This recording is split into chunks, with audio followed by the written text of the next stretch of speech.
Capítulo 2. La omnipotencia divina.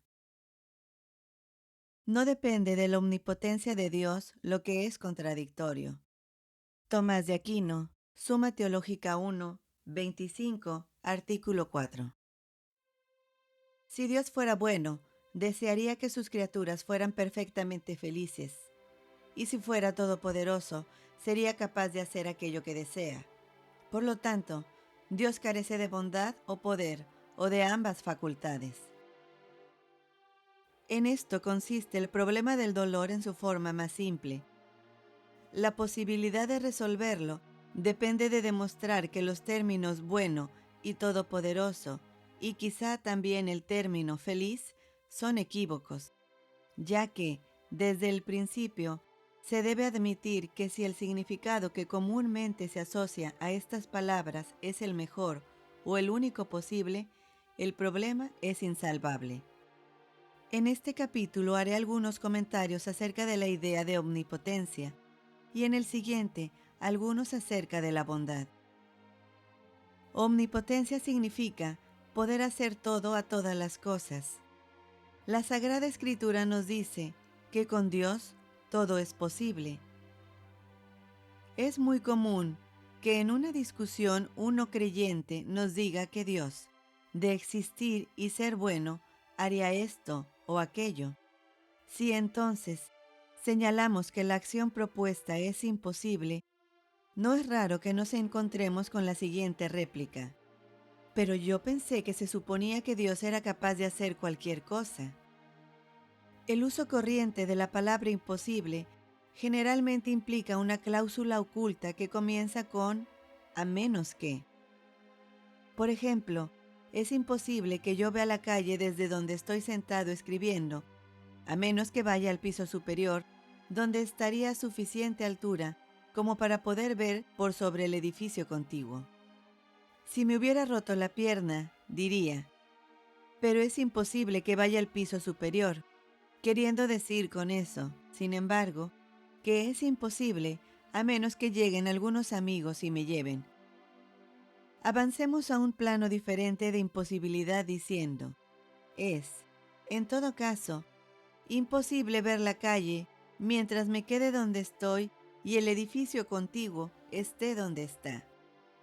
Alguien podría agregar, a menos que la naturaleza del espacio o de la visión fuera diferente de lo que es. No sé qué dirían respecto a esto los mejores filósofos y científicos, pero yo tendría que contestar. No sé si hubiera sido posible que el espacio y la visión tuvieran la naturaleza que usted sugiere. Ahora bien, es evidente que las palabras hubiera sido posible se refieren aquí a algún tipo absoluto de posibilidad o imposibilidad, que es diferente de las posibilidades e imposibilidades relativas sobre las que hemos estado reflexionando. No sé si el ver ángulos redondos es, en este sentido nuevo, posible o no, pero no sé si esto es contradictorio en sí mismo o no lo es. Pero sé muy bien que si es contradictorio en sí mismo, el verlos es absolutamente imposible. Aquello que es absolutamente imposible puede también llamarse intrínsecamente imposible, porque lleva su imposibilidad en sí mismo en lugar de tomarla de otras posibilidades, que a su vez dependen de otras. No tiene la cláusula a menos que. Es imposible bajo toda condición, en todos los mundos y para todos los agentes. Todos los agentes incluye aquí al mismo Dios. Su omnipotencia significa poder hacer todo lo que es intrínsecamente posible, no lo que es intrínsecamente imposible. A Dios se le pueden atribuir milagros, pero no sandeces. Esto no limita su poder.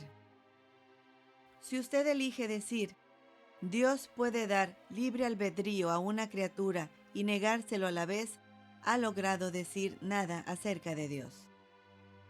Las combinaciones de palabras sin sentido no adquieren súbitamente sentido al anteponerle las palabras Dios puede.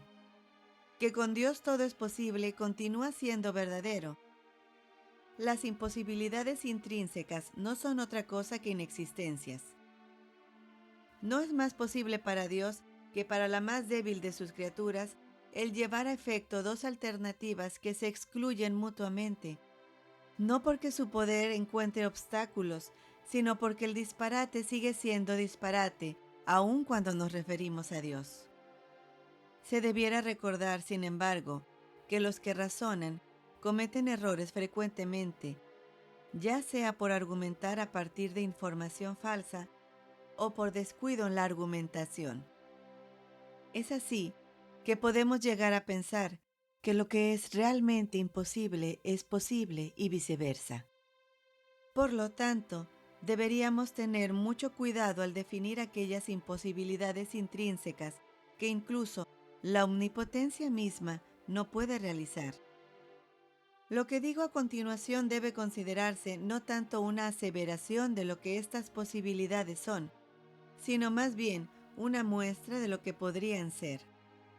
Las inexorables leyes de la naturaleza, que operan a despecho del sufrimiento humano o de la desolación, que no son eliminadas por la oración, parecen proporcionar a primera vista un fuerte argumento contra la bondad y poder de Dios. Voy a proponer que ni siquiera la omnipotencia podría crear una sociedad de almas libres sin, al mismo tiempo, crear una naturaleza relativamente independiente e inexorable. No hay razón alguna para suponer que la conciencia de sí mismo, la aceptación de una criatura como un yo, puede existir a menos que sea en contraste con un otro, con un algo que no sea el yo. Es frente a un medio ambiente, preferentemente un medio ambiente social, que la conciencia de mí mismo se destaca. Si fuéramos menos deístas, esto suscitaría una dificultad con respecto a la conciencia de Dios. Los cristianos aprendemos de la doctrina de la Santísima Trinidad, que en el seno de Dios existe, desde toda eternidad, algo análogo a la sociedad. Que Dios es amor, no solamente en el sentido de ser la forma platónica de amor, sino porque en Él, las reciprocidades concretas del amor existen con anterioridad a todos los mundos, y de allí derivan hacia las criaturas. La libertad de una criatura debe significar libertad para elegir, y una elección implica la existencia de cosas entre las cuales elegir. Una criatura sin un medio ambiente no tendría posibilidad alguna de efectuar una elección.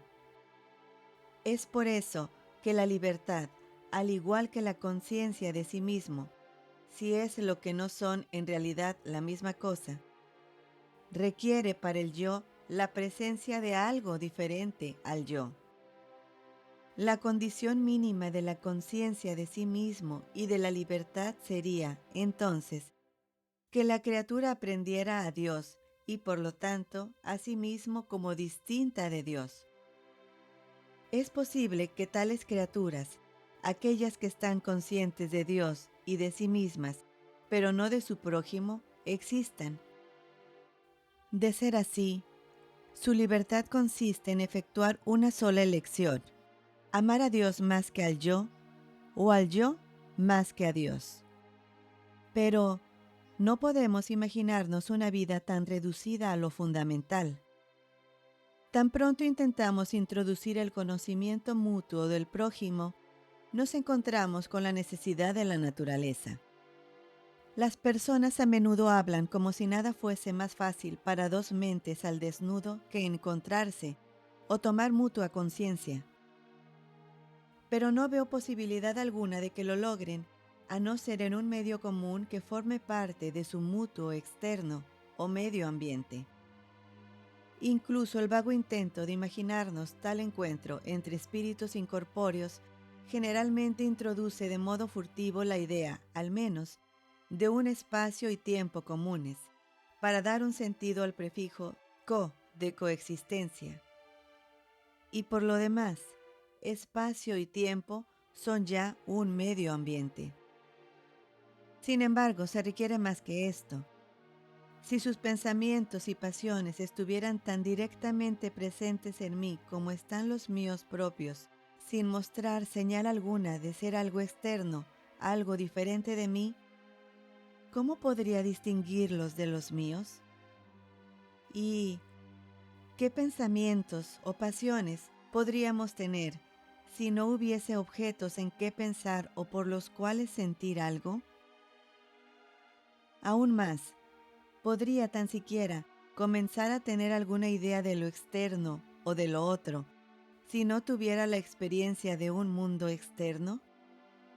Como cristiano, puede que me responda que, de hecho, Dios y Satanás influyen en mi conciencia de esta manera directa, sin mostrar señal alguna de exterioridad. Así es, y el resultado es que la mayoría de las personas permanece ignorante acerca de la existencia de ambos. Por lo tanto, podemos suponer que si las almas se influyeran unas a otras en forma directa e inmaterial, el que cualquiera de ellas creyera en la existencia de las demás sería un triunfo excepcional de la fe y de la agudeza.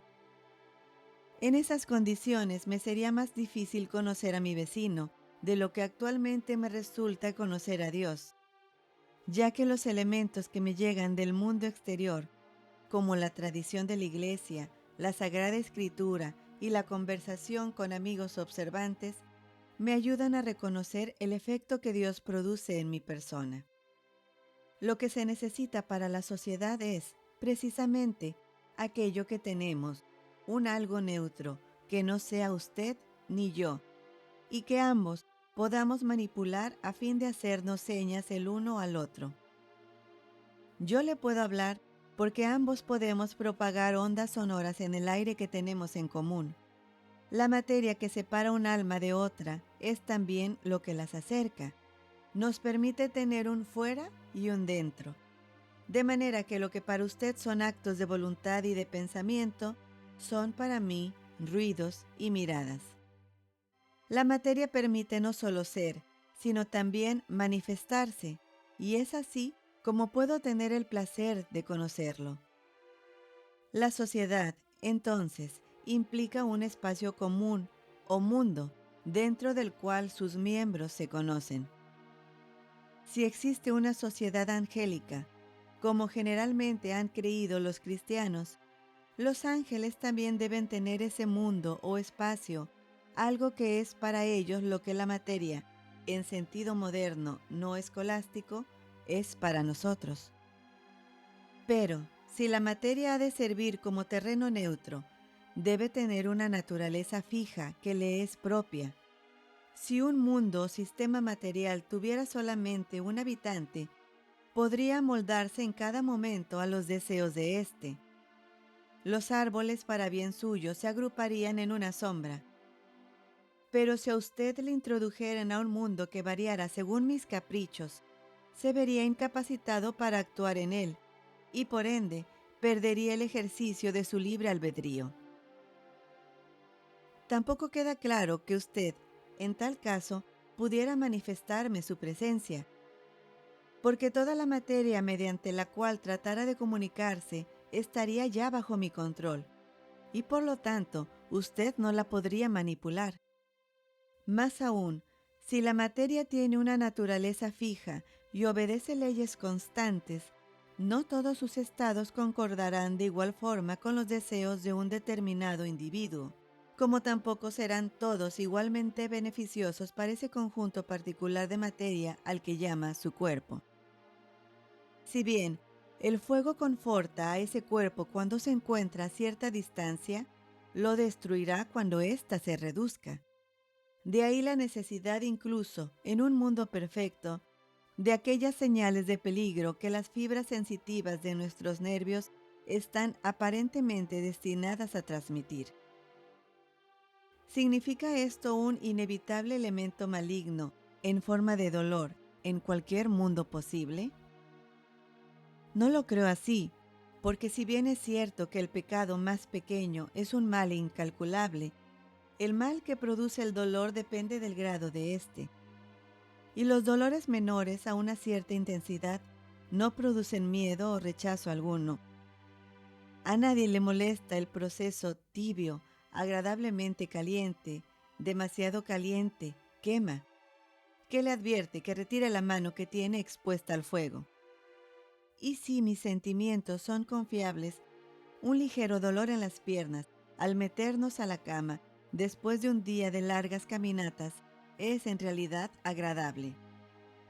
Si la naturaleza fija de la materia le impide a ésta ser siempre y en todas sus disposiciones igualmente agradable para, incluso, un solo individuo, es menos posible aún que la materia del universo esté distribuida en todo momento de una manera tal que sea igualmente conveniente y placentera para cada miembro de la sociedad.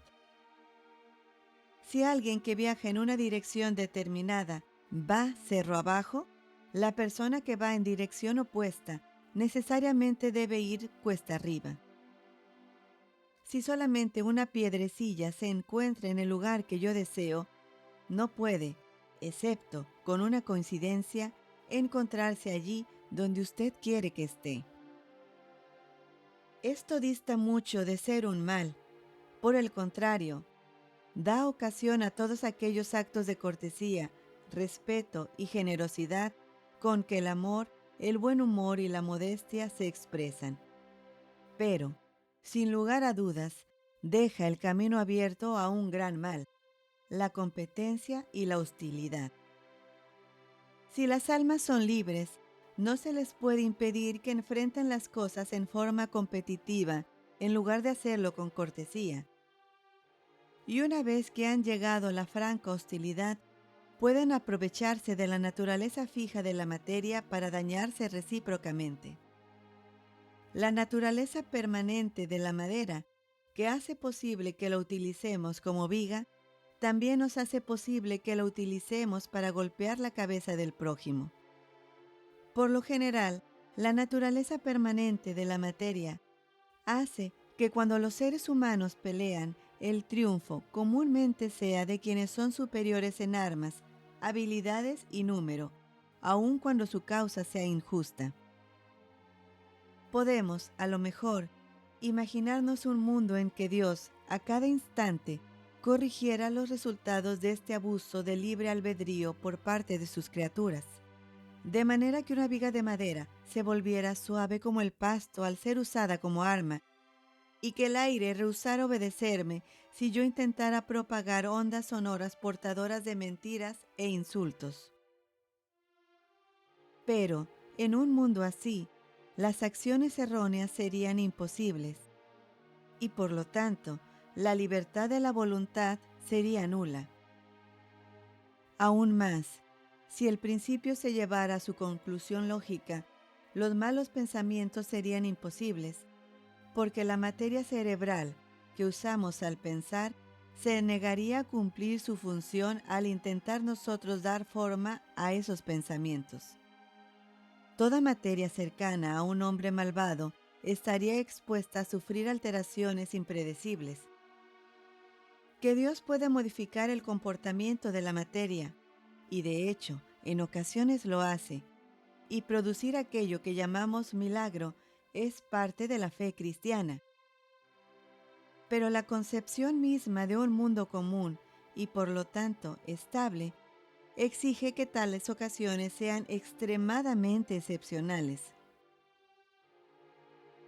En un juego de ajedrez se pueden hacer ciertas concesiones arbitrarias al adversario, que son, respecto a las reglas comunes del juego, lo que los milagros representan a las leyes de la naturaleza.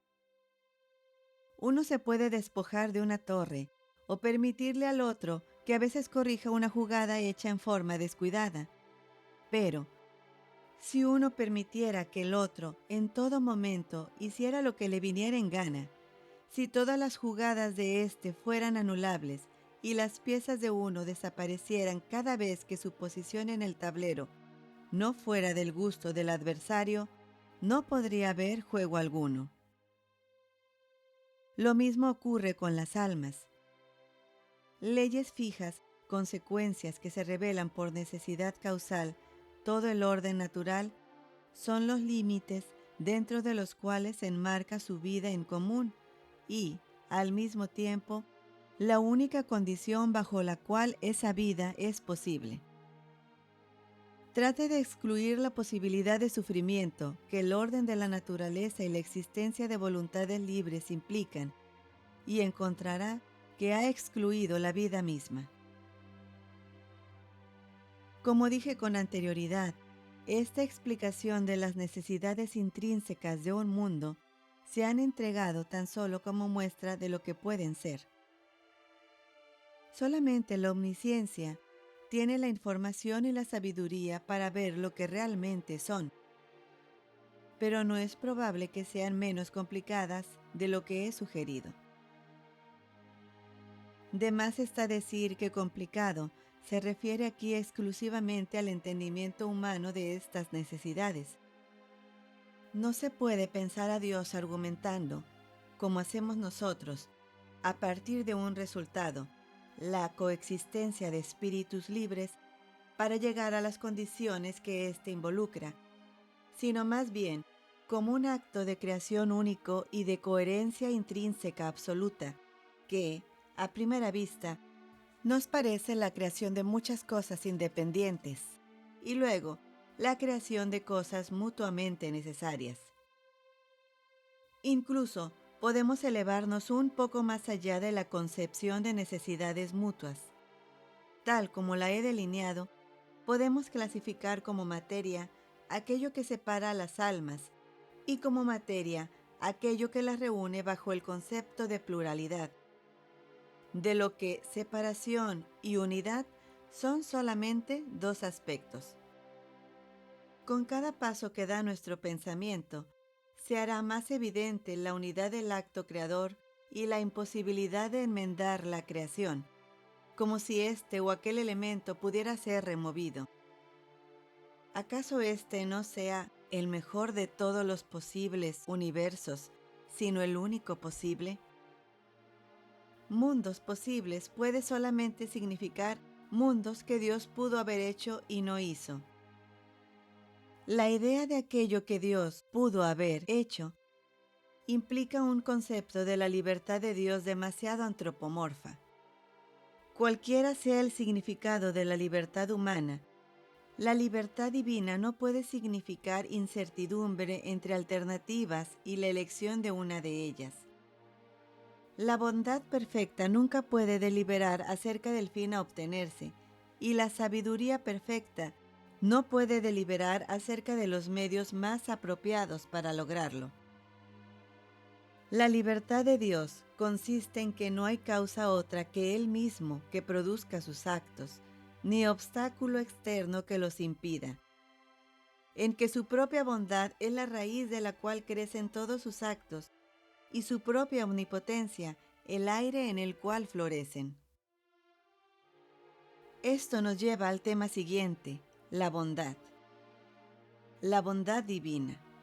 Hasta aquí, nada se ha dicho al respecto, ni tampoco he intentado respuesta alguna frente a la objeción de que, si el universo ha de admitir la posibilidad del sufrimiento desde un principio, la bondad absoluta lo habría dejado sin crear.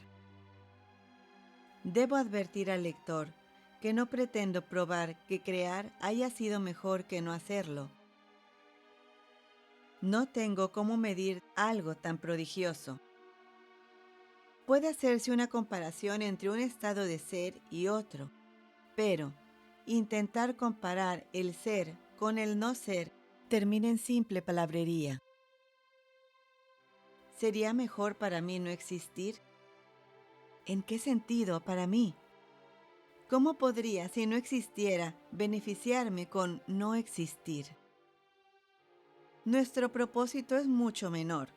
Es solamente descubrir cómo, aún percibiendo un mundo que sufre y estando seguros, basándonos en fundamentos bastante diferentes, que Dios es bondadoso, hemos de concebir que esa bondad y ese sufrimiento no son contradictorios.